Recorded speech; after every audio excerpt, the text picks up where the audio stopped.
cikgu-cikgu dan sebagainya. Baik, sebelum kita mulakan Usrah Ilmuwan siri ke-148 kita pada hari ini, kita mulakan surah kita dengan mula kita Al-Fatihah.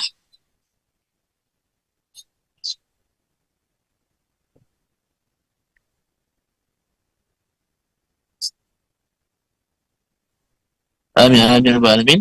Baik, tajuk kita pada hari ini adalah Sains Kewangan Islam, satu ekonomi syumul. Bila cakap pasal keuangan ni, saya juga antara individu yang tak faham kewangan serta apatah lagi mengurus kewangan.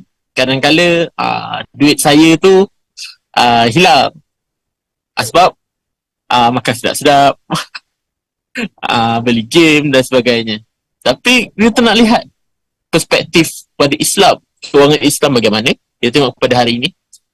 Jadi tanpa membuang masa, saya silakan Prof. Kamarul Azizi untuk membentangkan surah pada malam ini. Tafadhal maskurah. Terima kasih Haidar. Bismillahirrahmanirrahim. Alhamdulillahirabbil alamin wassalatu wassalamu ala asyrafil anbiya wal mursalin wa ala alihi wa sahbihi ajma'in. Jadi pada minggu ini saya nak completekan saya punya presentation on sains kewangan Islam kerana pada hari ini buat pertama kalinya saya akan buat satu ekosistem. Katakanlah kita decide untuk tukar sistem kewangan kita sekarang ini, maka ini adalah satu cadangan yang saya berikan untuk kita tukar sistem kewangan Malaysia ataupun, dan actually cadangan yang sama ini insya-Allah saya akan berikan juga kepada kerajaan Afghanistan yang meminta saya untuk memikirkan mengenai perkara ini, dan alhamdulillah dia sekarang ni telah siap dan ia merangkumi keseluruhan sistem kewangan itu sendiri. So memanglah masa kita agak suntuk saya akan cuba habiskan as soon as possible kerana banyak daripada apa yang saya nak bentangkan pada malam ini telah saya bentangkan dalam siri-siri yang Usrah Ilmuwan yang lalu yang berkait dengan kewangan. Jadi tajuk saya ialah Sains Kewangan Islam, satu ekosistem syumul. Ini adalah satu sistem yang komplit yang apa orang kata kalau kita nak rujuk, ini cara mudah dia untuk rujuk. Dan tajuk dia dalam bahasa Inggerisnya ialah Science Islamic Finance, a Comprehensive Ecosystem. So bagaimana kalaulah katakan kerajaan Malaysia ataupun kerajaan Afghanistan ingin implement sistem kewangan Islam ini, macam mana nak lakukan itu, saya akan bentangkan pada hari ini, dan saya harap ramai yang akan mendengar dan memberi komen terhadap cadangan yang saya buat ini kerana ini pertama kalinya saya akan membentangkan sistem ini secara syumul. Okey, ini dia nama tajuk dia, myself. Jadi macam biasalah, kalaulah siapa yang ingin merujuk kepada yang lebih detail dia, 4 buku ini ada menceritakan mengenai kesemuanya tapi di mata-mata tempat lah, jadi susah untuk kita merujuk, iaitu Reformasi Sistem Kewangan Islam Bunga Sifar, Ekonomi Islam, pacuan dia adalah perniagaan, Rasul Kaya Cetusan Ekonomi Islam, dan Sara Hidup Optionku. Jadi dalam buku 4 buku ni saya akan combinekan semua dia menjadi satu saja apa yang saya nak bentangkan hari ini. Jadi asas apa yang mengapa saya buat macam tu ialah kerana ayat ini dalam surah Al-Baqarah ayat 208 208 ini memang favorite kalaulah di Pulau Pinang ni, kalaulah Dr. Daniel menjadi pembentang khutbah atau apa yang memberi khutbah, dia mesti baca ayat ini. A'udzubillahi minasyaitonirrajim. Ya ayyuhalladzina amanu udkhulu fis-silmi kaffah wa la tattabi'u khutuwatis syaitan innahu lakum aduwwum mubin.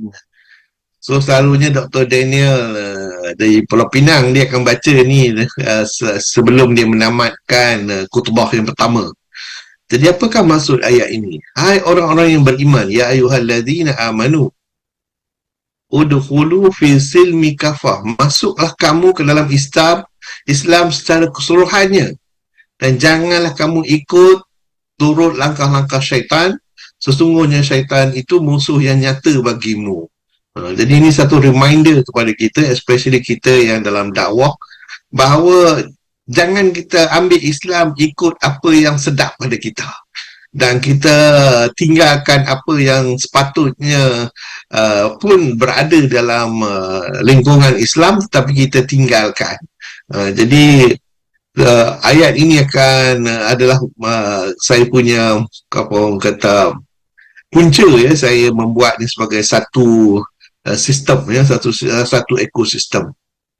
Dan seterusnya ayat yang berikutnya ya, kalau tengok dalam asbabul nuzul, kita dapati bahawa ayat ni turun berkenaan dengan Abdullah bin Salam dan teman-temannya dari kalangan Yahudi yang sudah masuk Islam. Mereka masih mengagungkan hari Sabtu kerana Abdullah bin Salam ni seorang Yahudi ya, dan dia tak mau makan daging unta ya, pasal orang Yahudi supposed to be hari Sabtu tak boleh makan daging. Jadi mereka berkata, wahai Rasulullah, hari Sabtu adalah hari yang kami agungkan, maka biarkah kami tetap menjaga perintah hari Sabtu. Taurat adalah kitabullah, kitab Allah, maka biar kami mengajarnya, mengamalkan ajarannya pada malam hari. Maka turunlah ayat ini. Maknanya kita tak boleh ya. Kalau nak ikutkan ada dua asbabun nuzul ayat ini. Ini ayat yang ini adalah satu asbabun nuzul dia. Dan yang kedua ialah pada satu hari Rasulullah melihat ya, Umar Al-Khattab ya, membaca Taurat dan dia quote beberapa ayat daripada Taurat, maka Rasulullah kata, dia marah dekat Umar, kata tak payah baca Taurat itu, kerana Taurat itu bukanlah taklah selengkap yang sepatutnya. Jadi dia suruh ikut Al-Quran. Jadi turunlah ayat ini. Jadi ada dua lah asbabun nuzul. Tapi asasnya yang penting ialah kita jangan ambil sekat-sekat. Itu dia dalam Islam ni, kita tak digalakkan untuk ambil sekat-sekat dari segi ajaran Islam. Dan untuk hal ini kita dirimainkan oleh ayat ini. A'udzubillahi minasyaitanirrajim, dari surah Asy-Syam ayat 8 hingga 10. A'udzubillahi minasyaitanirrajim. Fa'alhamaha fujuraha wa taqwaha. Qad aflaha man zakkaha wa qad khaba man dassaha. Fa'alhamaha fujuraha wa taqwaha. Maka Allah mengilhamkan kepada jiwa kita jalan kefasikan dan ketakwaan. Makanya sama ada isu fasik ataupun ketakwaan tu Allah berikan kepada kita. Tapi ada tapilah, qad aflaha man zakkaha. Sungguhnya beruntunglah orang yang menyuci di jiwanya. Tapi wa qad khaba man dassaha. Dan sungguhlah merugikan orang yang mengotorinya. Jadi kita kena ingat dua ayat ini ya, menjadi pegangan kita dan menjadi amaran ya kepada kita, terutama dalam sistem keuangan ataupun sistem muamalat ini ya, kerana dalam fiqh dipanggil sistem muamalat. Jadi dalam hal ini juga yang kita kena faham ya, ini juga ayat Al-Ahzab ayat 36 yang Allah telah berfirman, a'udzubillahi minasyaitanirrajim, wa ma kana limu'minin wa la mu'minatin idza qada Allahu wa rasuluhu amran an yakuna lahumul khiyaratu min amrihim wa man ya'sillaha wa rasulahu faqad dhalla dhalalan mubina. Jadi ayat ni juga beri amaran kepada kita. Tidak patutlah bagi lelaki yang mukmin dan tidak pula bagi perempuan yang mukmin apabila Allah dan Rasulnya telah menetapkan suatu ketetapan, akan ada bagi mereka pilihan yang lain tentang urusan mereka. Dan barang siapa mendurhakai Allah dan Rasulnya, maka sungguhlah dia telah sesat dan sesat yang nyata. Jadi kita pun kena careful ya. Apa saja yang kita buat ya di dunia ni, kerana Islam ni adalah satu adin ya, satu kehidupan. Dia bukannya macam agama lain yang tidak ada ya sistem dan tidak ada arahan yang tertentu. Jadi Islam ni, apabila Allah dan Rasul ni telah pilih cara itu, maka kita tak ada choice. Kita kena ikut. Jadi dalam hal ini penting bagi kita untuk faham.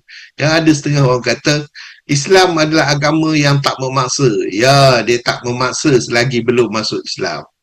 Maknanya sebelum kita mengucap la ilaha illallah, memang tak ada paksaan. Nak mengucap la ilaha illallah itu pun tak ada paksaan. Kalau dah decide untuk mengucap, maka dia punya tanggungjawab dia adalah amat berat, ya, amat berat. Jadi lain kali kalau ada siapa kata, oh saya nak masuk Islam ke, cakap kat dia. Tak semudah itu. Once you dah terima Islam, maka you tak boleh tolak dah. Tak ada paksaan itu hanya untuk orang bukan Islam. Tapi orang Islam tak ada, dia mesti ikut. Dia tak, memang akan dipaksa untuk ikut. Ya, kalau dia tak ikut, maka dia akan masuk neraka. Itu kena jelas ya. Saya tengok kadang-kadang ramai ya, yang muda-muda ni tak faham ini. Oh, dia cakap bila kita kata you kena buat, tak boleh ambil riba. Oh, dia kata itu bukannya paksaan. Kita tak boleh paksa-paksa orang. Tak. Itu bukan macam tu. Kalau lah orang kafir yang cakap kat saya atau kat kita semua Islam, kita kata betul. You nak ambil, you makan lah kalau makan riba. Tetapi kalau orang Islam yang kata macam tu, dia misunderstood ayat tersebut. Ayat yang mengata tak ada paksaan ya. Jadi mesti dipaksa juga supaya tak ambil riba. Jadi yang ini kita kena jelas ya dalam hal ini. Jadi bila kita bercakap mengenai keuangan ya, kita bercakap mengenai muamalah, iaitu kehidupan kita. Muamalah adalah aturan-aturan Allah untuk mengatur manusia dalam kaitannya dengan urusan duniawi, dalam pergaulan sosial. Jadi kita ni duduk dekat dunia ni. Jadi kita kena faham ya bahawa ada peraturan yang kita ini ikut. So dalam fiqh ya, bagi siapa yang mengkaji fiqh, kita faham ya bahawa ada konsep muamalat ni ya, muamalat yang mengatur manusia ni, yang macam mana nak hidup kat dunia dan macam mana nak bergaul. Jadi perbezaan pengertian muamalat dalam arti sempit dan luasnya adalah seperti berikut. Pengertian luas mencakupi semua benda lah, munakahat, warisan, politik dan jenayah. Sedangkan dalam makna sempit maksudnya hanyalah tentang ekonomi. Orang kata iktisyad dia ataupun tentang ekonomi saja ya. Tetapi sebenarnya dia cover semua. Jadi itu dia muamalat muadiyah, muamalat adabiyah. Saya tak nak go into detail lah. Ini masuk cerita fiqh. Ya, kita hanya nak tahu bahawa memang betul lah ada peraturan ya, dalam Islam. Bukanlah saja-saja kita nak kata ada ke tak ada. Ya, memang ada. Dan ruang lingkup fiqh muamalat ni, kalau nak ikut senarai ni berderet lah. Jadi kalau ada siapa yang ada peluang tu bacalah. Saya cuma akan lump upkan ke semuanya ni saja ya, kerana itu lebih mudah dan senang untuk kita buat rujukan. Jadi ruang lingkup muamalat era moden ni banyaklah kalau nak sebutkan ya, perbankan, insurans, pasar modal, mutual fund, BMT, Baitul Mal, koperasi, pajak gadai, monetary, fiscal policy, monetary policy dan lain-lain lagi. Ini semua adalah bercakap mengenai muamalat. Ya? Jadi masalah sebagai maslahat sebagai prinsip muamalat ini ialah dia adalah aturan syariah tentang perhubungan sosial di antara manusia. Hukum-hukum muamalat ini memberikan perhatian sangat besar terhadap kemaslahan manusia itu sendiri dan kaitannya dengan maqasid syariah ya. Okey. Dan dalam muamalat ni secara luas keburukan, rahsia dan tujuan kemaslahan suatu hukum muamalat ini. Jadi kita kena faham ya mengenainya. Jadi kalau kita nak bandingkan ya, kalau siapa yang suka membuat perbandingan ni, ibadah itu bersifat tetap. Maknanya dia telah ditetapkan sebagaimana dalam Al-Quran dan Sunnah. Muamalah ni dia sebenarnya bergantung bagaimana kita nak menggunakannya. Dan dia tidak bisa berkembang. Ibadah tu dah fix. Katakanlah sebagai contoh, solat subuh 2 rakaat. Akan dia berubah ke tak? Tak ada. Tetapi dalam muamalat ada kemungkinan dia akan berubah. Dan ini yang jadi masalah kita sekarang ni pada zaman ini. Kerana kalaulah kita merujuk kepada katakan zaman Rasulullah dan kita merujuk kepada zaman kita, banyak perbezaannya dari segi muamalah ni. Pertama yang paling obvious sekali kalau kita nak tengok ialah pada zaman Rasulullah kita naik unta. Pada zaman sekarang kita naik kapal terbang. Mana nak sama? Mana nak sama? Tak sama. Tapi dari segi ibadah, adakah pada zaman Rasulullah kita akan semayang zuhur 4 rakaat? Pada zaman ini kita semayang 4 rakaat? Ya, kita kan semayang 4 rakaat juga. Itu dia dikatakan ibadah itu.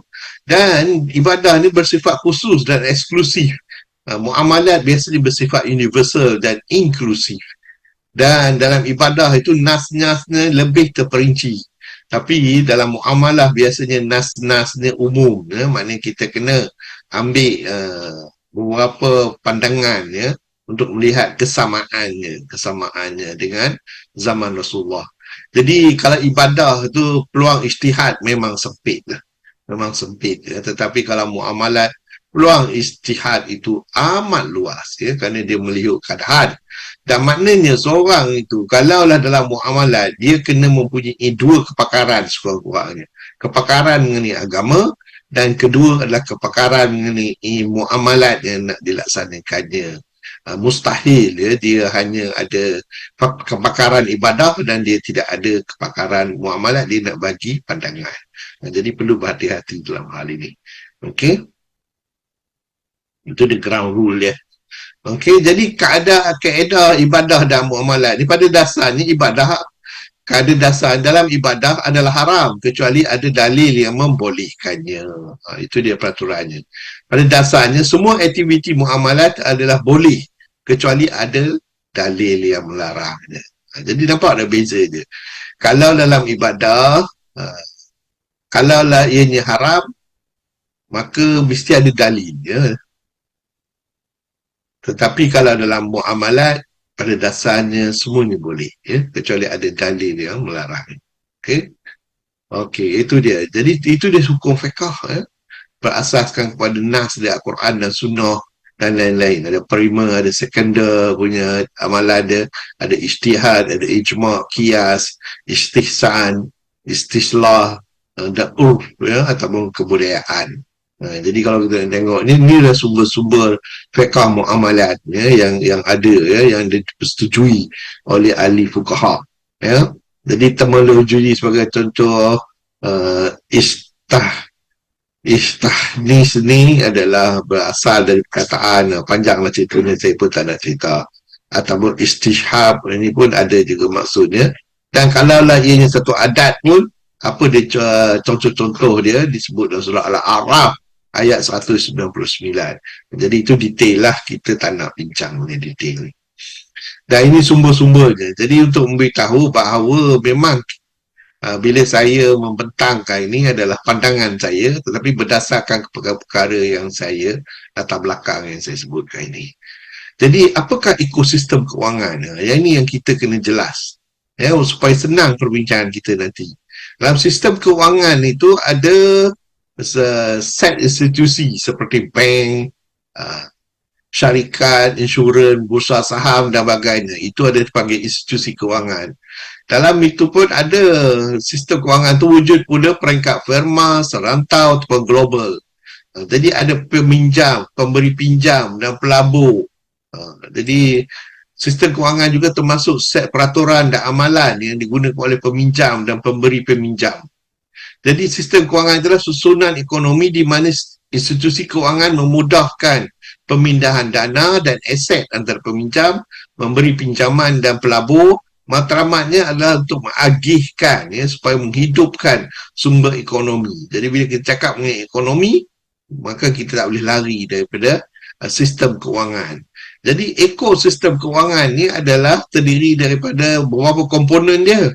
iaitu institusi kewangan sendiri, pasaran kewangan, instrumen kewangan, servis kewangan, dan yang paling penting kali yang mengikat kesemuanya ini adalah wang, wang ataupun mata wang. Jadi kalau kita bercakap mengenai sistem kewangan, untuk kita complete dan membentukkan satu ekosistem, kita mesti bercakap mengenai kelima-lima perkara ini. Institusi kewangan, pasaran kewangan, instrumen kewangan, servis kewangan dan wang. Jadi saya akan just bagi simple saja supaya kita nampak secara keseluruhan ekosistem ini. Kalau tidak, kita bersembang cerita yang tak sama. Nanti saya cakap lain, tuan-tuan dan perempuan yang mendengar pula berfikir bercara lain. Okey, jadi komponen sistem kewangan ni adalah sistem yang pertama, macam saya sebutkan tadi, ada 5 ada 5. Yang penting untuk kita tahu kelima-limanya. Jadi institusi kewangan ni adalah seperti bank, syarikat insurans, syarikat pelaburan, firma, pemberokeraan dan lain-lain. Pasaran kewangan ini adalah pasaran yang terdapat untuk kita membuat membantu dalam perniagaan berkembang atau dengan membenarkan pelabur menyumbang modal dan lain-lain lagi. Instrumen kewangan pula adalah instrumen yang boleh didagangkan, sebagai contoh wang tunai, saham, pemilikan, bond, option dan lain-lain lagi. Servis kewangan ialah apakah perkhidmatan servis yang disediakan kepada pelabur. Jadi bergantunglah, bank akan bagi servis, syarikat insurans, bank bagi servis untuk menyimpan, syarikat insurans untuk menjaga risiko dan seterusnya. Dan wang adalah mata wang ialah satu bentuk pembayaran untuk menukar produk. Kerana kita tengok dalam industri kewangan, kalau tak ada wang macam mana dia nak bergerak. Pasaran kewangan untuk melaksanakan pertukaran aset takkan berlaku kalau tak ada wang. Jadi instrumen kewangan juga iaitu untuk melaksanakan saham dan pemilikan bond dan lain-lain, itu perlu ada wang. Dan akhirnya perkhidmatan kewangan pun juga sama dari segi sebagai contoh insurans untuk jaga risiko, dia semua berasaskan kepada wang. Jadi wang itu adalah pengikat kepada kesemua sistem kewangan ini. Jadi kita akan lihat bagaimana kelima-lima komponen dalam sistem kewangan semasa pada hari ini.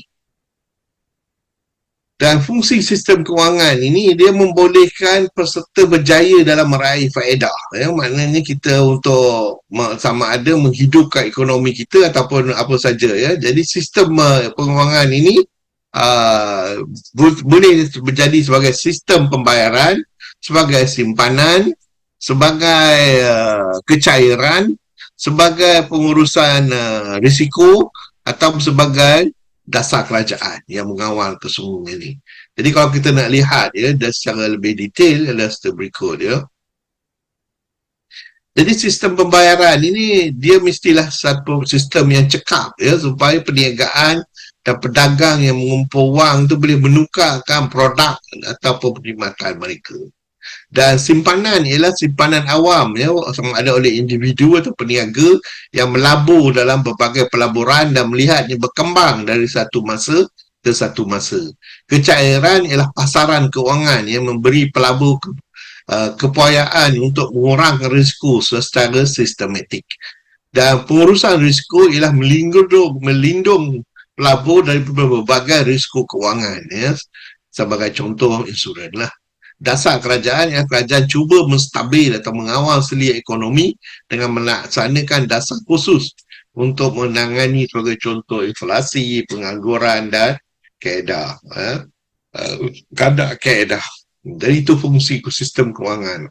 Jadi bank sebagai contoh inilah bank negara ataupun saham, International Monetary Fund, the World Bank. Ini adalah semua-semuanya dalam kategori bank. Jadi dalam institusi kewangan ini, yang interesting dia, yang ini yang saya nak beritahu ni sekarang ni, ini adalah bagaimana institusi kewangan, how bank make money. Ini important. Katakanlah Bob ni, dia simpan duit dalam bank. Jadi daripada duit itu, dia ada duit ini, jadi dengan duit ini, dia bank boleh meminjamkan kepada orang lain, kata kepada Sarah, untuk membeli rumah. Okey. Jadi wang yang disimpan oleh Bob tadi akan digunakan untuk beri pinjaman kepada Sarah. Tapi yang sebenarnya dia bukan macam ni rupanya. Ini adalah ramai bila kita menganggapkan sistem tu macam itu. Yang sebenarnya tidak. Yang sebenarnya apabila dia menyimpan, apabila seorang tu simpan dalam bank, maka dia dapati bahawa bank tu boleh bagi dia kalau nak ikutkan, katakanlah dia bagi simpan duit, katakan jumlah semua 10 juta. Jadi adakah 10 juta saja dia boleh bagi pinjam? Tidak. Dia boleh bagi pinjam lebih banyak lagi daripada itu. Dan yang ini yang menjadi isu ya dalam sistem pembankan sekarang ini ya. Dan inilah masalahnya. Apabila orang yang meminjam tadi tak boleh nak membayar, maka kita akan dapati bank tersebut akan kosak ya, kerana dia memberi pinjaman ya di atas kertas saja ya, bukannya berdasarkan kan duit simpanan. Yang ini yang dinamakan ni, saya spesifikkan tengah-tengah ni, saya nak explain sikit perkara ini kerana ini important ya. Yang ini yang menyebabkan Islam tak boleh terima ya sistem bank. Dan malangnya bank-bank yang menamakan Islam, muamalat pun praktis perkara yang sama. Ini yang saya sedih ya. Kerana perkara ini yang sebenarnya tak boleh dalam Islam. Ya, tak boleh dalam Islam. Kita tak boleh. Nanti saya akan tunjukkan ya bahawa kita tak boleh memberi pinjaman kalau kita tak ada duit. Maknanya duit itu tergantung entah mana datangnya. Okey. Jadi apa yang berlaku ialah dalam sistem yang sekarang ni konvensional ni, kita namakan dia SRR ya, Statutory Reserve Requirement, ataupun keperluan reserve berkanun. Jadi ini ya, adalah SRR ini adalah alat untuk mengurus kecairan ya, dalam perniagaan, perbankan dan insurans. Dan ini dipraktis oleh both bank Islam dan juga bank biasa. Jadi yang masalah kita ni ialah dia letakkan result yang tertentu. Dia bukannya macam saya katakan tadi ya, kita sangkakan kalaulah ada simpanan sebanyak katakan 100 juta, maka kita boleh beri pinjaman 100 juta. Tapi berdasarkan kepada SRR ini tak perlu ya. Kalaulah di Kanada dianya adalah 20%. Ya, maknanya kalaulah dia 20% daripada dia ada duit tu katakan 100 juta, maka dia hanya perlu simpan 20 juta saja. Jadi yang lebih tu dia boleh buat pinjaman. Okey. Jadi sekarang ini yang menjadi isu kita ialah kalau orang tu tak sanggup bayar. Tak sanggup bayar. Dan dalam kes apa result berkanun itu ialah jumlah wang atau security atau aset yang diketepikan sebagai keperluan undang-undang oleh syarikat insurans, sistem kewangan apa semuanya. Dan ini dikawal oleh bank negara. Ya. Dan ia merupakan result undang-undang yang mengikut piawaian yang tertentu lah. Jadi dia bergantung. Kalau pendekatan dia berasaskan peraturan, maka dia dipikirkan mengikut formula yang tertentu. Ataupun pendekatan dia berasaskan prinsip. Yang ini digunakan oleh bank Islam. Pendekatan berasaskan prinsip membenarkan kelonggaran pada organisasi untuk mengekal result berkenaan. Okey. Jadi ini dia. Apakah kesan SRR yang lebih tinggi? Jadi kalau kita tengok kat sini, kalau SRR yang tinggi bermakna bank-bank di Malaysia perlu menyimpan lebih banyak wangnya sebagai reserve. Jadi dengan itu dia tak boleh bagi pinjaman. Pinjaman dia akan turun lah kerana terpaksa simpan dalam bank. Jadi dana untuk pinjaman akan menjadi berkurangan. Tapi kalau SSR yang lebih tinggi diterima dalam peruntukan pertumbuhan ekonomi, keuntungan yang lebih rendah untuk bank. Jadi kita dapati perkara ini berlaku. Jadi kalau kita lihat ya, pada tahun 2021 ini dikeluarkan baru ni 2021, Bank Negara Malaysia telah menetapkan SSR sebanyak 2%. Ingat kat tadi, saya kata kalaulah di Kanada, ianya adalah 20%. Ini kita kurang lagi 2%. Maknanya 2% sahaja. Jadi kalau kita ada 100 juta, kita hanya simpan 2 juta saja. Yang lebih tu boleh dibagi pinjaman. Katakanlah orang ni semua tak bayar, orang yang pinjam tadi tak bayar. Jadi apa jadi bank? Dia dah tak ada duit dah. Duit dia dah habis. Dah habis. Dipinjam oleh orang. Jadi yang interestingnya ni, dulu kita kita punya SRR ni pada tahun 19 di antara 92 dengan 98 adalah lebih kurang hampir 15%. Tetapi dah turun dan pada tahun ini dah 2021 dia dah turun sehingga 2%. Dah jatuh pada 2%. Jadi ini problem yang sebenarnya. Kita hendak kalau boleh lah, tapi dari segi Islam ni dah tak betul. Dan dia sepatutnya 100%. Dia ada 100%, dia bagi pinjam. Jadi kalau orang tak sanggup tak sanggup nak bayar, maka memang duit itu adalah duit yang dia ada untuk buat pinjaman. Jadi apa asasnya kesemuanya ni ya? Jadi baik kita tengok dulu ya, apa lagi isu dia lagi? Jenis-jenis pasaran. Pasaran kewangan ni ada pasaran saham, pasaran tanpa kaunter atau OTC, pasaran bond, pasaran wang, pasaran terbitan, pasaran forex, pasaran komoditi dan pasaran kripto. Ini adalah pasaran kewangan yang saya sebutkan tadi ya. Ada 5 tadi ya, kelima pasaran kewangan. Jadi apakah peranan kerajaan? Dalam hal ini ya penting ya kerajaan memainkan peranan. Kerana kerajaan yang boleh mengawalkan. Bagaimana, apakah benda-benda yang boleh dilibatkan oleh kerajaan ialah menentukan kadar bunga dan tabung pinjaman. Ini kerana dia adalah sistem konvensional ya, bukannya sistem Islam. Dan dia juga menentukan SRR itu. Itu pun walaupun dipakai dalam Islam adalah tak boleh ya sebenarnya. Nanti saya akan tunjuk mengapa tak boleh. Keperluan simpanan, ke penempaan wang, dia berbuat minting wang itu sendiri. Kita dapati ya, sekarang ni bukan saja bank negara tetapi juga bank-bank lain juga membuat wang. Ini ada dalam Akta Perbankan Malaysia. Jadi maknanya bukan parlimen saja yang mengeluarkan membuat wang tetapi juga bank-bank melalui bond ya, ataupun kalau dalam nama baik dalam Islam ialah sukuk ya, dengan menggunakan sukuk. Jadi ini semua adalah tak betul, ya, tak boleh ya.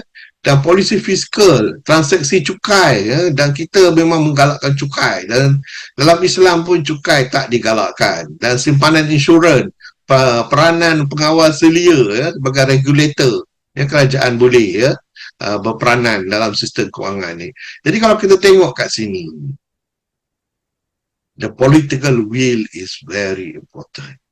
Kerana mereka yang sebenarnya mengawal sistem kewangan negara. Ya, sistem kewangan negara. Dan dari segi duit, ya, ataupun wang yang saya sebutkan tadi. Sekarang ni ada 4 jenis wang. Ya, wang komersial, iaitu dalam buku, ya, hutang-hutang yang ditulis dalam buku. Yang kedua adalah wang fiduciary. Contohnya kalau zaman dulu adalah cek, maknanya bank yang mengeluarkannya. Ataupun wang fiat yang dikeluarkan oleh kerajaan yang tidak disokongkan oleh komoditi dan wang komoditi. Jadi ada 4 jenis wang yang berbeza. Kalau dalam Islam kita merujuk kepada Al-Quran, kita akan dapati bahawa wang yang digunakan oleh Rasulullah sallallahu alaihi wasallam dan sahabat-sahabat adalah dalam kategori wang komoditi. Tetapi sekarang ni kita menggunakan wang fiat dan juga wang fiduciary ya. Jadi ini yang menjadi bahaya ya. Kerana adakah kedua-duanya ini masih lagi mengikut Imam Syafi'i, iaitu wang tidak ada nilai. Wang by itself tak ada nilai. Okey. Jadi mata wang fiat ini memanglah bagus ya, mengikut ada kelebihan dia, stability nilai, pengandaian pemerintah, likuiditi dia mudah, penerimaan global ya, kerana memang pada masa ini mata wang fiat ni banyak digunakan. Dan kekurangannya pula, dia akan boleh menyebabkan inflasi, ya. Kerana dia boleh, jumlah wang itu akan menjadi banyak, ya. Kadang-kadang boleh dikeluarkan, ya. Terserah kepada kerajaan dan juga kepada bank, ya, untuk mengeluarkannya. Nilainya tidak tetap, dia berubah dengan masa, which is satu daripada kriteria yang menunjukkan bahawa wang fiat ni adalah wang riba, ya. Dan dia bergantung kepada pemerintah, ya. Kesulitan dalam transaksi international kerana berbeza, wang ringgit dengan wang US tak sama. Mana boleh, ya.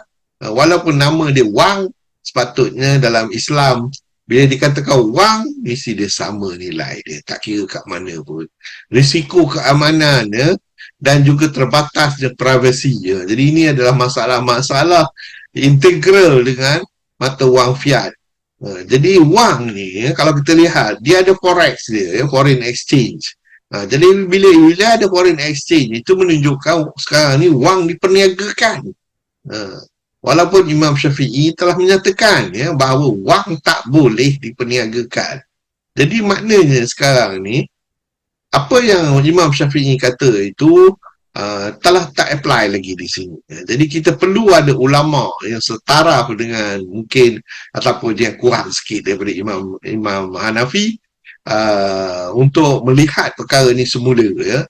Kerana dari segi perbincangan saya dengan ulama-ulama Hanafi yang dalam bidang muamalat ni, mereka masih mengatakan wang tak ada nilai. Tetapi kita dapati kalau saya bawa duit saya ke Amerika, saya dapati duit Malaysia sama dengan duit Amerika. Walaupun nama dia berbeza, tapi kita tak boleh samakan. Jadi wang fiduciary pun sama, ya, iaitu yang dikeluarkan oleh bank-bank. Sokongan kerajaan, status tender sah, pengurusan bank pusat, kestabilan dan boleh kepercayaan. Memang kita nampak dia are positif. Bukan saya kata totally negatif. Tetapi yang jadi isu sekarang ini ialah dia tak mengikut hukum syariah. It is not a syariah compliant. Kerana batasan dia, di antaranya risiko inflasi, kebergantungan kepada amanah, kawalan kerajaan, volatility dia, dari segi kadar pertukaran, pemalsuan, kekurangan nilai intrinsik. Jadi ini semua senarai menunjukkan bahawa wang fiduciary pun juga tidak sesuai. Jadi, dan juga kita dapati, ya, wang ni, nilai dia berubah dengan masa, ya. Dan interestingly enough, ya, bagi saya dalam bidang fizik, ya, kita ada formula dia, kita boleh determine formula perubahan wang. Ini belum lagi daripada supply dengan demand, ya. Itu pun ada juga efeknya. Ini mengapakah nilai wang semasa itu berubah? Kerana dia berasaskan kepada bunga compound. Bunga compound ni dia berbeza dengan simple interest, ya, iaitu interest yang biasa. Jadi dia menyebabkan wang itu berubah dengan masa. Nilai dia sekarang dengan besok tak sama, ya. Jadi bila ini berlaku again, ya, apa yang diberitahu oleh Imam Hanafi itu tak boleh digunakan di sini, ya, pada pandangan saya lah. Jadi sekarang ni komponen sistem kewangan yang saya telah senaraikan tadi jelas, ya, bahawa komponen-komponen ini yang terdapat, ya, pada masa ini adalah berasaskan kepada riba pinjaman. Jadi maknanya kita sekarang ni hidup dalam riba. Dan yang amat saya sedihkan ialah institusi kewangan Islam yang dinamakan institusi kewangan Islam itu, kalau kita lihat dari segi detailnya pun, kita dapati dia berasaskan riba pinjaman. Apa yang saya maksudkan ini? Untuk untuk sesuatu sistem itu digelar sebagai syarat kewangan Islam, dia mesti ada 4 perkara asas yang dia mesti fulfill. Ya, kerana ini yang ditetapkan oleh Quran dan Rasulullah SAW. Pertama, dia tak boleh berasaskan kepada riba. Ya, maknanya faedah. Dia tak boleh gharar, maknanya tak pasti. Betul ke? Aduh ke? Tak ada ke? Itu tak boleh. And then dia tak boleh maisir, iaitu perjudian. Dia satu perjudian. Boleh teka-teka pula. Boleh ada, boleh tak ada. Dan nombor 4 yang saya tambah untuk masa ini pandangan saya ialah pasaran masa depan. Kerana satu masa depan kita juga kita basically is garar jugalah. Cuma kalau garar itu ialah kita tengok bahawa garar selalu contoh yang diberikan ialah kita nak beli buah, and then kita beli buah muda dulu, buah tu belum masak lagi, dan kita beli dah dulu. Itu dia bukan garar. Pasaran masa depan pula ialah kita menjangka sebelum tiba masanya. Jadi 4 perkara ni kalau kita nak tengok dari segi sistem kewangan, sama ada Islam ke atau dinamakan Islam ke atau konvensional, mesti dipenuhi. Itu ni dia secara total kita kena masuk Islam secara total. Jadi kita perlu ada reformasi ni ekonomi Islam ni iaitu 4 ni perlu ada. Riba, gharar, maisir dan niaga masa depan. Kita kena tengok semua kontrak kita, semua elemen penting dalam kontrak, semua elemen penting memenuhi syarat yang diperlukan ini. Kalau tidak, maka kita anggapkan ianya adalah sistem yang non-compliance dengan agama. Jadi kalau kita tengok dari segi riba ni famous lah ayat hadis ini, iaitu gold dengan gold, silver dengan silver, wheat dengan wheat, wang dengan wang. Jadi saya nak tambah and those part. Sama ada dia nama dia ringgit ke, dia nama gold ke ataupun emas ke, dia still gold dengan emas still sama walaupun nama dia berbeza. Ringgit dengan dollar is still wang. Jadi dia kena sama. Jadi itu adalah ini satu yang ditetapkan dalam Sahih Muslim. Ini dia elemen ribawi. Dan orang makan riba tak dapat berdiri melainkan seperti berdirinya orang kesurupan syaitan. Jadi Allah dah kata, Allah haramkan riba tapi menghalalkan jual beli. Janganlah kita involve dalam hal ni. Dan juga disebut dalam satu riba itu tambahan yang kamu berikan akan dia bertambah pada harta manusia, itu adalah salah. Bertakwalah kepada Allah, tinggalkanlah sisa-sisa riba. Yang mana yang kita masih praktis itu kita kena berhenti dah. Dan hai orang beriman, janganlah kamu makan riba dengan berlipat ganda. Bertakwalah kepada Allah supaya mendapat keuntungan. Jadi orang Yahudi ni, salah satu puncanya mereka ni orang kata menjadi masalah di muka bumi ni kerana mereka menggalakkan riba. Jadi Allah musnahkan riba tapi menyuburkan sedekah. Di antara riba tu boleh disebut sebagai riba buyu, riba dalam transaksi, atau riba duyun, riba dalam hutang. Jadi dalam riba buyu pula, riba dalam transaksi, pertukaran wang ribawi dari segi berat dan nilai. Itu riba fadil. Riba nasi'ah, bayaran tertangguh pada barang ribawi. Riba gad, tambah nilai pada pokok pinjaman. Riba jahiliah, cas tambahan yang dikenakan. Jadi itu dia riba.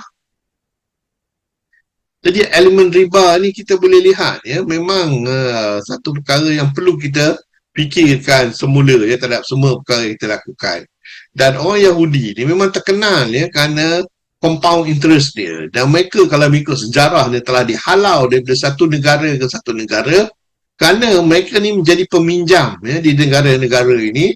Dan apabila mereka mengenakan compound interest ini dalam pinjaman, dia dapati akhirnya owner of tanah yang meminjam daripadanya akan hilang dan akan diberikan kepada mereka. Jadi mereka ni dihalau daripada negara ke negara Dan ini adalah kalau tengok dari tahun ke tahun mereka dihalau, dan akhirnya sekarang ni mereka duduk di Palestin, dan kita dapati perangai buruk mereka masih ada lagi. Masih ada. Jadi compound interest ni kalau tengok ini adalah normal interest, compound interest ni dia berganda dengan cepatnya sehingga tiba satu masa kita dapati kita kena bayar dengan tanah itu sendiri. Itulah compound interest dalam riba. Dan lagi satu adalah elemen garar jadi janganlah kamu makan mengikut yourself unjustified, except if a trade among you by mutual consent Jadi kita dapati type of garar ni ada banyak lah, ada 3 juga, garar pasif, major, garar yasir, minor, dan garar unavoidable garar. Jadi kontrak tu that contain a risk to anyone, itulah nama dia garar. Jadi elemen gara tu ada 3 di sini. Jadi mengikut contohlah penggunaannya. Maisir pula ialah involved dengan judi. Allah telah mengharamkan alkohol dan juga mengharamkan judi, gambling, jadi ini pun juga diharamkan. Jadi gambling ni memang diharamkan. Future trading ni become haram. Concerning wine and gambling, ya. Jadi dalam hal ni kita kena berhati-hati, ya. Jadi dalam future training pun diceritakan mengenai larangan orang datang bawa barang daripada luar masuk ke pasar Rasulullah, dan ada setengah orang dia berstopkan orang tu sebelum sampai ke pasar, dan dia beli barang tu sebelum sampai ke pasar. Jadi ini nama dia future trading. Maknanya belum orang tu jual dia dah beli dulu, which is a future trading lah. Dan ini juga adalah salah dia di segi agama. Okay. Jadi wang riba utama. Kita dapati sekarang ni wang ni riba utama. Dan apa yang di pandangan Imam Hanafi itu perlu ditengok semula. Dan kita kena minta lah ulama-ulama muamalat ni tengok semula. Kerana wang ni adalah riba, ya, riba. Jadi mengapa wang kertas riba? Pertama, dia menggunakan wang fiat ataupun wang fiduciary. Jadi sepatutnya dia tak ada nilai. Kemudian dia ada exchange rate, ada interest kat situ, dia berbeza-beza. Ini pun tak boleh. Dia ada time value, ya, disebabkan oleh interest. Jadi apa yang disebutkan oleh Rasulullah dalam hadis Muslim, dia lari, ya, daripada dia. Jadi dengan itu kita dapati sekarang evolusi wang itu sendiri adalah wang haram. Jadi kalau kita tengok apa yang kontrak yang kita ada ni, kita kena tengok semula balik. Kan semuanya dengan menggunakan keempat-empat kriteria yang larangan yang ada dalam itu. Jadi termasuk juga lain lah. Financial instrument yang kita ada, al-wadi'ah dan lain-lain. Semua mana kalau ada yang elemen-elemen keempat-empat tu tadi, maka ianya adalah haram. Jadi perlu dilihat semula ini semua. Jadi yang bank yang hanya yang mengikut syarak cumalah tabung haji. Jadi kalau sama ditanya, ada ke bank yang ikut syarak? Ada tabung haji. Tapi yang lain tu bagi saya dia tak mengikut apa yang ditetapkan oleh Allah dan Rasul. Okey. Jadi kalau tengok, ya, tabung haji ni apa yang dibuat ialah dia berniaga, ya, dia menggunakan wang itu untuk berniaga dan digunakan balik wang itu untuk penyimpan dia. Jadi itulah. Jadi perlulah kita buat satu reformasi semula. Dana tabaruk ni perlu ada dan perkongsian untung, menggunakan modal rabah, komoditi seperti emas, mungkin boleh kita gunakan sebagai wang. Dan kita kena ada adab, mesti ada niat, bersifat jujur, menghindari riba, menjaga syiar Islam, pastikan barang dijual itu adalah halal. Yang penting ialah ribawi, ya. Kita kena pastikan, ya, semuanya bukan ribawi. Jadi sistem kewangan Islam walaupun telah diperkenalkan, tetapi nampaknya seperti pengenalan bank Islam, tabung haji, tetapi mereka tidak mengikut sangat, ya, kecuali tabung haji. Pasar modal Islam pun perlu dilihat semula, ya, kerana terlampau banyak apa yang kita panggil sebagai future trading, ya. Future trading, ya, sesuatu yang tak tahu lagi apa yang akan berlaku. Jadi perkara yang diharamkan riba, memeras ungut, apa semua ni rasuah, memohon barang, dan lagi larangan mengurangkan kadar sukatan, larangan membeli barang apa nama haram, menjual najis dan lain-lain lagi, ya, seperti babi dan lain-lain lagi. Jadi adab berniaga ni penting, ya. Ini dinyatakan, ya, dalam surah Al-An'am ayat 157, ya, untuk menjaga takaran dan timbangan yang adil. Okey. Dan orang yang curang, iaitu orang yang apabila menerima takaran dari orang lain, mereka minta dipenuhi. Untuk mereka menakar atau menimbang untuk orang lain, maka dia mengurangi. Ini adalah orang panggil sebagai orang yang celaka, wailu likulli. Jadi Rasulullah mengatakan, ya, peniaga yang jujur itu adalah mereka yang akan duduk dengan Rasulullah nanti. Jadi banyaklah, ya, ayat-ayat Al-Quran, ya, menceritakan perkara ini dan juga hadis. Okey. Jadi perbezaan konsep penggunaan Islam dan penggunaan ekonomi sekular ini penting untuk kita faham. Jadi kalau kita faham, maka kita akan berhati-hati.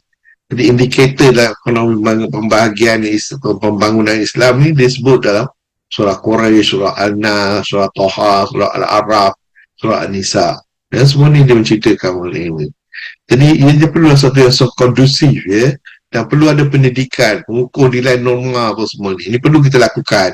Jadi dengan itu kita barulah boleh memperas kemiskinan, meningkatkan stability, ya, dan menjaga hukum-hukum ketertiban yang ditetapkan oleh Allah. Jadi ini semua perkara yang perlu kita lakukan.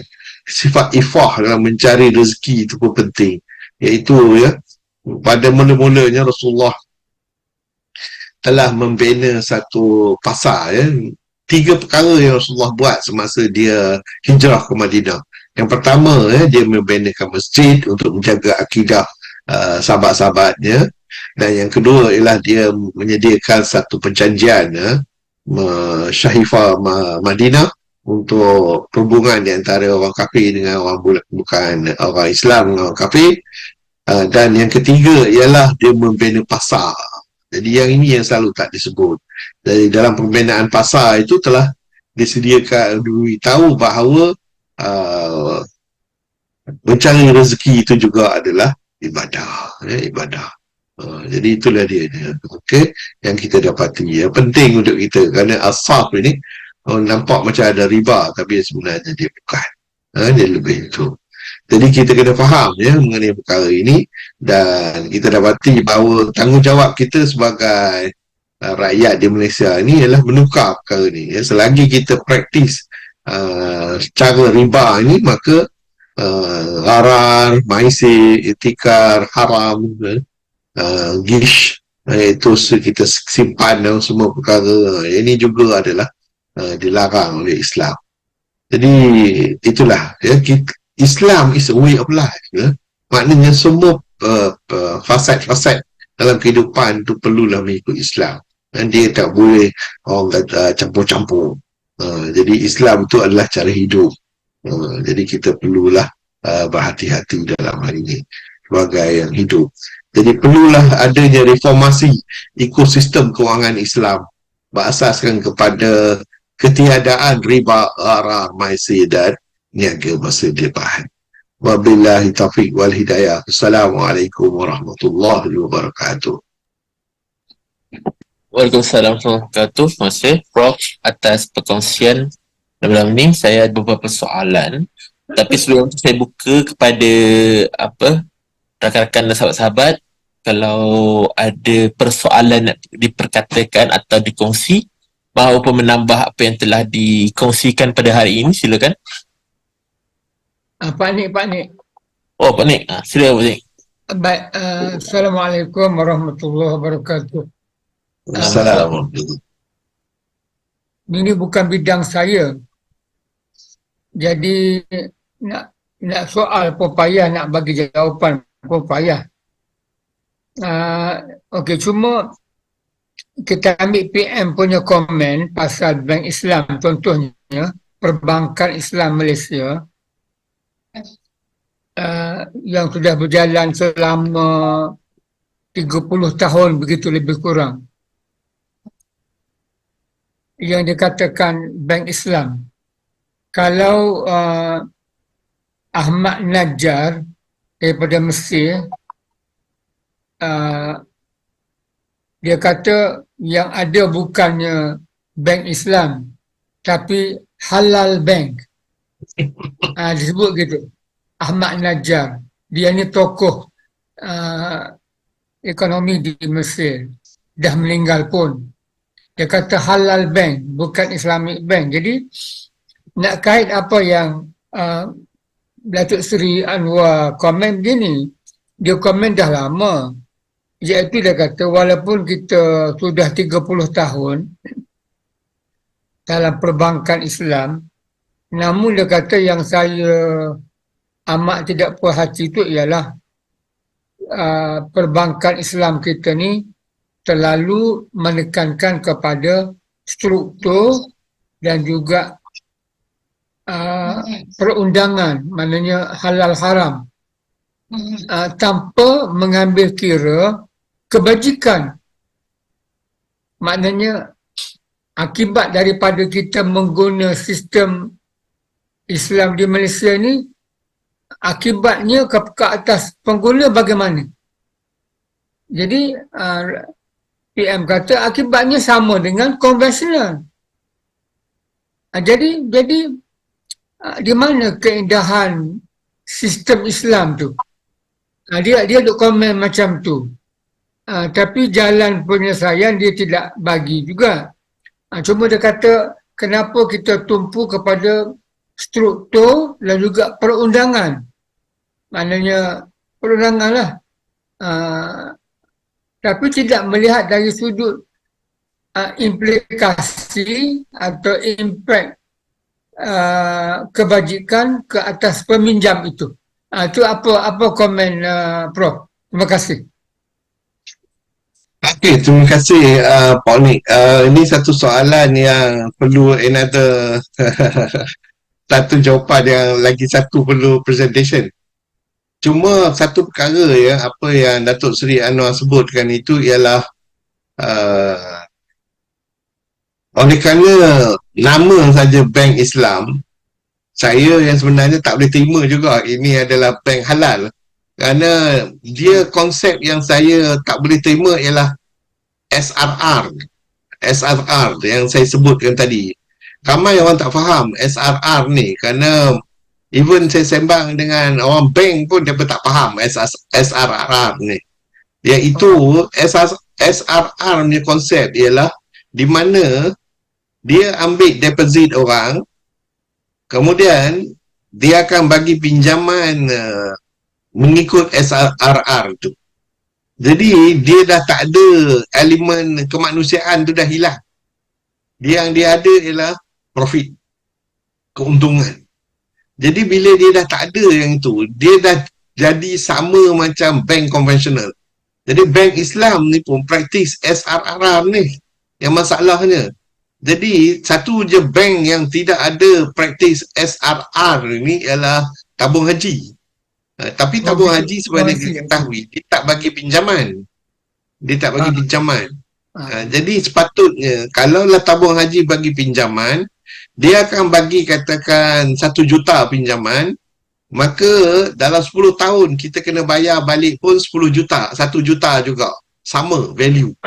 Jadi yang ini yang Datuk Seri Anwar beritahu ni, mengapa pula kalaulah katakan kat bank Islam kita pinjam 1 juta, kita kena pulang balik, kalau tak silap saya lebih kurang 2 juta kena pulang balik.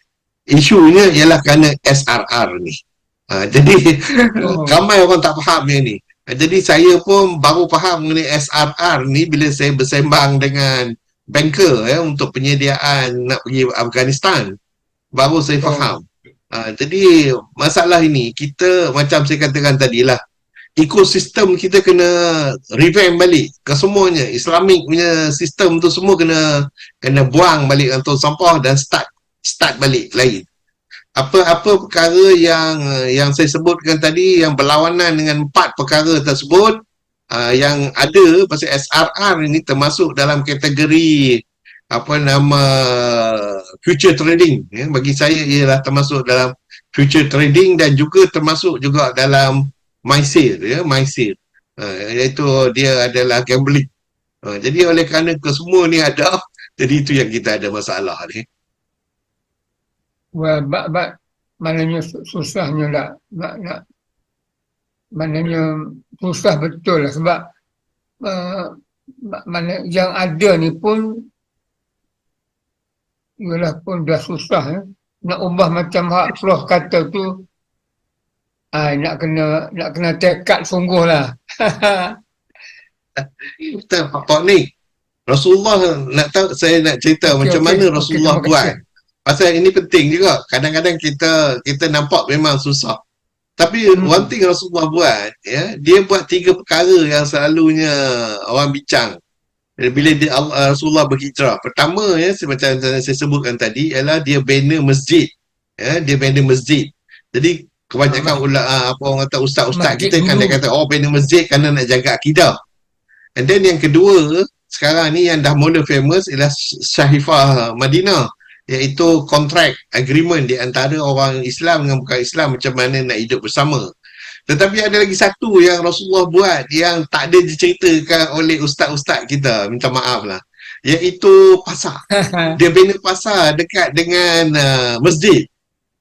Jadi pasar yang dibina kat masjid tu, dia habis semua riba tak ada, semua SRR pun tak ada, semua ni tak ada. Dia totally ikut Islam. Jadi maknanya dah boleh implement. Pada masa itu orang Yahudi memang dia praktis riba ni. That's why bila sahabat-sahabat semua datang ke hijrah ke Madinah, dia mereka ngadu dekat Rasulullah. Oh Rasulullah, ini pasar-pasar Yahudi ni semua praktis riba. Dia kata, jadi macam mana kami nak berniaga? Kita dah diharamkan riba, dia kata. So Rasulullah kata, okey, tak apa. Dia bina satu pasar lain. Saya rasa kalau bolehlah satu hari ulama kita bentangkan muamalat bagaimana pasar Rasulullah itu. Jadi dari situ kita boleh menyelesaikan masalah katakan di Malaysia ni, bagaimana nak tukarkan sistem kita, sistem keuangan kita ni. Anyway, dia relate dengan ekonomi. Yang poknik belakang tu, forum ekonomi manusiawi. Jadi kewangan ini adalah dia punya fundamental. So itulah bagi saya, kita kena go back kepada sirah Rasulullah dan baca balik mengenai pasar di zaman Rasulullah. Dan malangnya saya tengok dalam Ibn Hisham tak ada. Tetapi dalam buku-buku lain ada. Wallahualam. Assalamualaikum, Prof. Assalamualaikum. Saya Jaafar. Ya. Tentang SRR tu, pinjaman di Malaysia tahun berapa saya tak pasti tadi Prof cakap 2%. Tabung bukan tabung haji. Kanada 20%. Jadi kalau tengok itu, maknanya mungkin pasal kita masa tahun berapa tu mungkin dikuasai oleh kapitalis. Jadi untuk kepentingan kapitalis tu lah menyebabkan dia turun sampai 2%. Kalau di Kanada tu 20%. Patutnya kalau macam tadi kata 100%, kalau kurang-kurangnya 50% pun dah mungkin lebih baik lah kan. Tapi kalau ikutkan Islam tu 1% lah ya kan. Macam mana Prof punya ni? Adakah itu sebagai mainan politik ataupun kepentingan pimpinan yang ada tu? Allahualam. Itu yang perkara yang penting bagi kita sebenarnya. Because yang sebenarnya sistem kewangan ni dikawal oleh kerajaan, terutama Menteri Kewangan. Jadi Menteri Kewangan semasa SRR tu turun sampai 2% itu, kalau kita masih ingat, adalah seorang banker masa itu. Jadi dia memang quote-unquote support banking lah. Saya masa dia announce pun saya dah meloncat dah. Tapi tak tahu nak meloncat kat siapa. Tak ada siapa yang nak bersembang kita. Saya sembang orang bank pun, orang bank pada je. Pasal mereka happy, rendah. Jadi mereka boleh keluarkan duit lagi banyak untuk pinjaman. Cuma masalah itu salah dari agama. Maknanya bukan isu apa. Okay, terima kasih. Wallahualam.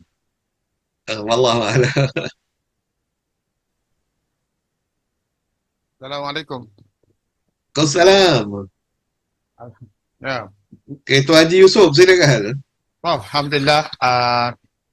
Terima kasih atas penjelasan tadi. Cuma ialah Ana melihat dari segi sistem perbankan dengan sistem kewangan ini tak boleh dipisahkan. Sistem kewangan kita juga terkait dengan sistem kewangan dunia. Kalau macam seperti SRR itu ialah lesen untuk bank buat duit. Kalau selagi makin rendah SRR itu, makin banyak dia boleh buat duit dengan memberi pinjam pada orang lain, dan itu seperti macam buat duit atas angin lah. Itu satu hal. Jadi satu lagi lah sistem kewangan dengan pertukaran mata wang asing kita. Kita juga tahu bahawa kajian juga ada pinjam daripada luar dalam bentuk mata wang asing. Jadi bagaimanakah keadilannya kalau dalam segi sistem kewangan sekarang, kalau katakan kita lihat sekarang Singapura dengan Malaysia, pertukaran ialah $1 Singapura sekarang hampir 3.5 ringgit.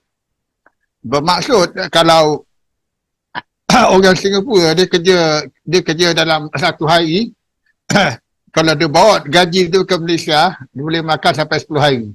Sedangkan orang Malaysia kerja di Malaysia, dekat Malaysia makan untuk satu hari saja. Itu maksudnya satu ketidakseimbangan yang berlaku dengan sistem mata wang dunia sekarang di mana semuanya terikat dengan US dollar.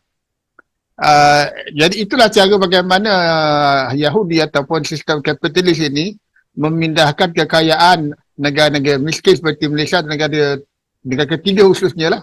Maka kekayaan kita dipindah ke negara-negara kaya dengan hanya pertukaran mata wang. Jadi tidak boleh tidak perkara ini perlu dirombak dan ini perlu ada keberanian politik lah. Seperti mana China dan Rusia, Brazil semua buat BRICS itu untuk rungkai ikatan mata wang mereka dengan dolar Amerika yang mereka paksakan ke atas banyak negara. Yang seperti kalau kita ingat apa yang berlaku pada Saddam Hussein, Muammar Gaddafi, kerana mereka ni tidak mau berniaga minyak dalam US dollar, mau berniaga dalam dirham atau dinar, maka kita tahu apa telah jadi daripada kedua-dua pemimpin ni lah. Jadi tak dapat tu macam Malaysia pun PMX pun sudah sebut bahawa dia nak de-dollarize. Cuma kita belum berani sangatlah untuk masuk BRICS setakat ni dan kita hanya berniaga dalam mata wang kita sendiri. Apabila kita berniaga antara negara-negara ASEAN seperti Malaysia dengan Thailand, Malaysia, Indonesia, kita guna mata wang ringgit kata sekarang ni.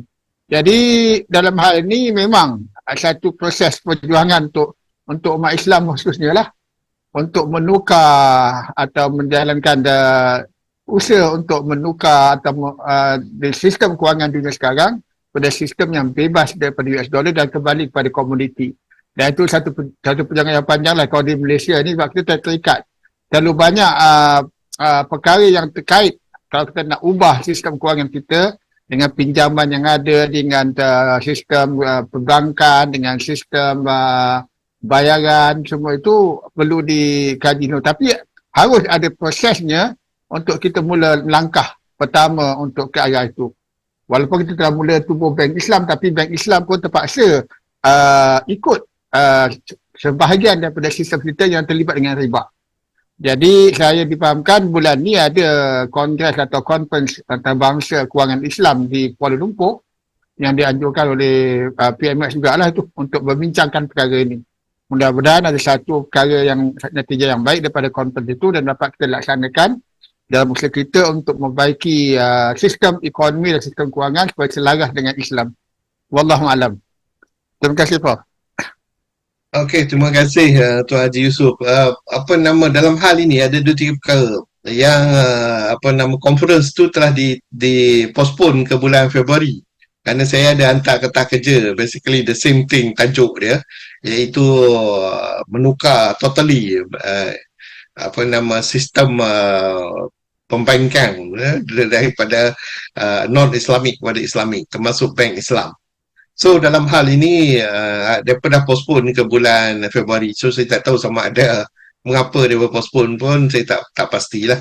Kerana ini adalah sebahagian daripada apa yang Datuk Seri sebutlah. Adakah mungkin Datuk Seri telah tengok dia punya papers ke ataupun whatever it is lah. Saya tak dimaklumkan mengapa.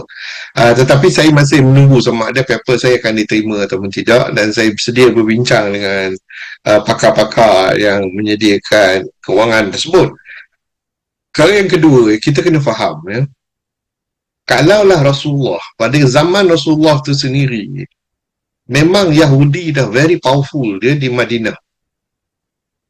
Dan dia tak takut, ya, Rasulullah tak takut. Dia create pasar dia sendiri. Jadi kita kena ada political will pada Datuk Seri Anwar, dan dia ada hint-hint. Tetapi nampaknya dia tak berani lagi, mungkin kerana tak ada enough pakar untuk support dia. Jadi dalam hal ini, adalah tanggungjawab kita untuk support Datuk Seri Anwar.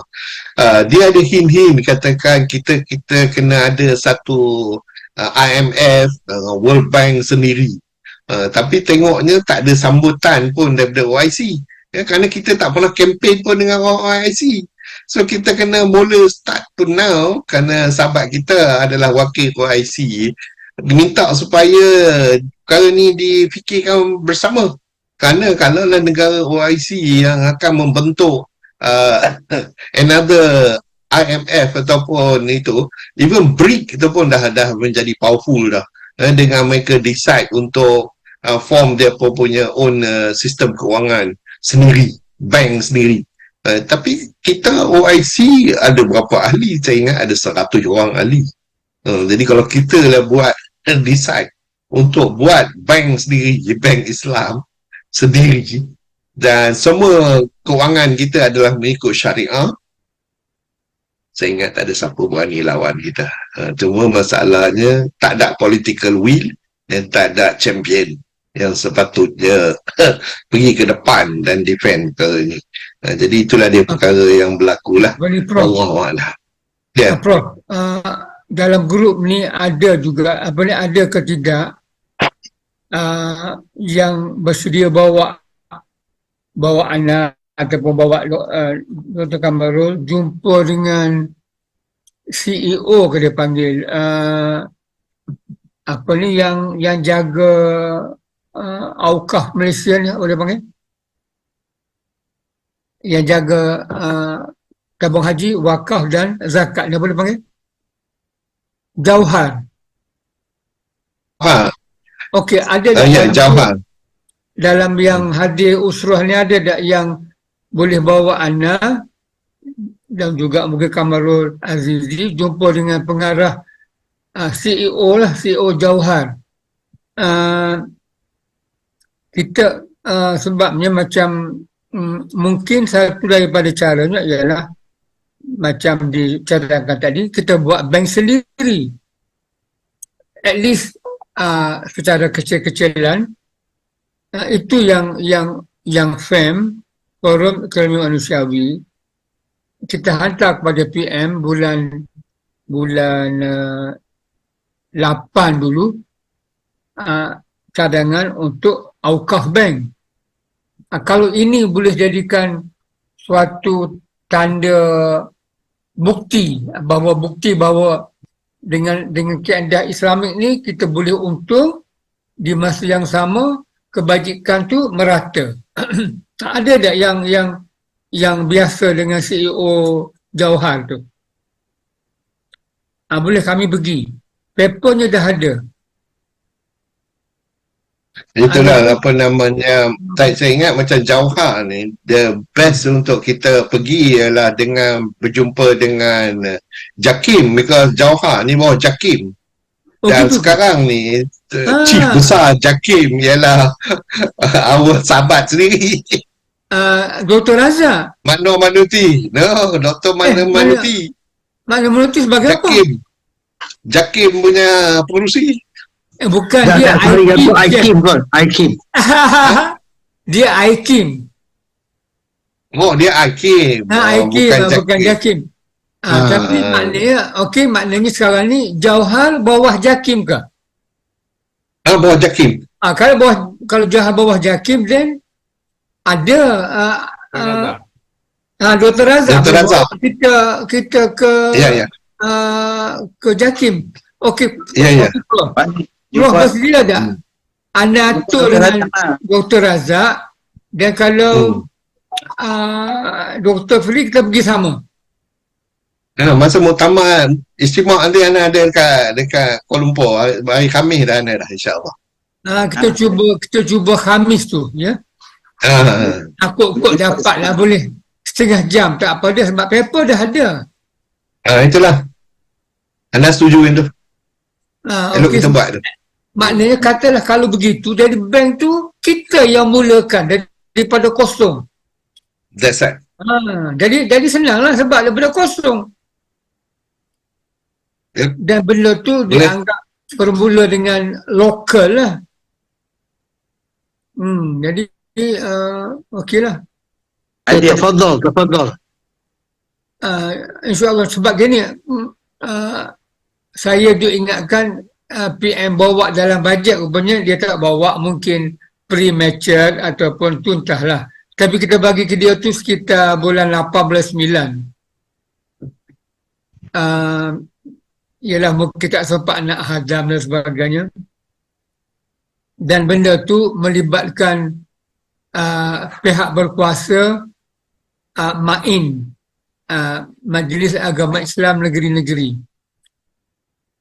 Okeylah, doakanlah, minta tolong yang hadir ni, doakan kita mungkin dapat bentang kepada pengarah JAKIM melalui Dr. Razak, dan insyaAllah kalau Dr. Kamarul boleh sekali, dan kita bagi sama.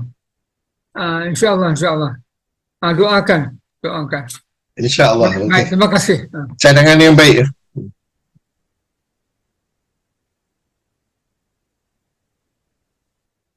Okay, ada lagi penambahan tak? Kalau jadi, Prof boleh berikan satu kesimpulan tak pada tajuk kita pada malam ini? Masa pun dah menceburi kita. Teruskan. Okey, terima kasih Haidar. Apa yang saya ketengahkan ini ialah yang sebenarnya tanggungjawab kita. Kerana saya lihat bahawa Rasulullah berani menyediakan pasar dan menukarkan sistem kewangan daripada sistem konvensional ni bertukar kepada sistem Islam. Tapi malangnya kita tak di-educate untuk sistem muamalat yang dilaksanakan oleh Rasulullah di pasar dia. Dan cuma itulah, bila saya cuba nak cari rujukan untuk pasar ni, saya kena go back to the basic tak boleh jumpa dalam buku-buku sirah yang ada. Dan buku-buku sirah yang ada kebanyakannya tak cerita pasal pasar ni. Tetapi dia adalah kritikal sekarang ni. Dan saya harap terutama yang memahami bahasa Arab boleh start tu kaji ini, kerana pasar zaman Rasulullah itu adalah contoh yang boleh kita ikuti untuk menukar sistem ekonomi kita ini yang masih lagi bersalut dengan riba kepada satu sistem yang betul-betul sebagaimana yang dikehendaki oleh Allah dan Rasul. Wallahu a'lam. Wallahualam bisawab. Kita boleh katakanlah bahawa riba ni memang adalah salah satu mekanisme ataupun senang dikatakan punca keuntungan pada bank-bank di Malaysia, terutamanya bank Islam sendiri. Walaupun ada Islam di situ, tetapi kita nampaklah dia punya SRR dia pun agak tinggi bila rendah. Betul, tak ramai. Saya pun sendiri tak tahu dan tak faham sebenarnya SRR tu apa. Sebab kalau anak muda sendiri tak memahami SRR tu apa, apatah lagi yang generasi di atas saya. Apatah lagi jikalau kita macam mana saya pun nak mula ambil pinjaman dan sebagainya. So macam SRR tu dan mata wang tu patut difahami dari awal lah, sebab buat masa ni tak banyak, macam cakap, ramai yang buat pinjaman tapi tak faham di manakah ribanya, di manakah bagusnya pinjaman tersebut. Jadi oleh itu masa dah tak berhak pada kita. Alhamdulillah telah tamat perbincangan kita pada malam ini. Moga setiap apa yang telah dikongsi mahupun dikongsi mahupun dikupas pada malam ini menjadi buah fikiran serta pengajaran kepada semua pelusuk tanah air serta semua lapisan masyarakat. Allahu'alam bisawab. Kita tangguh majlis kita dengan tasbih kafarah dan suratul As.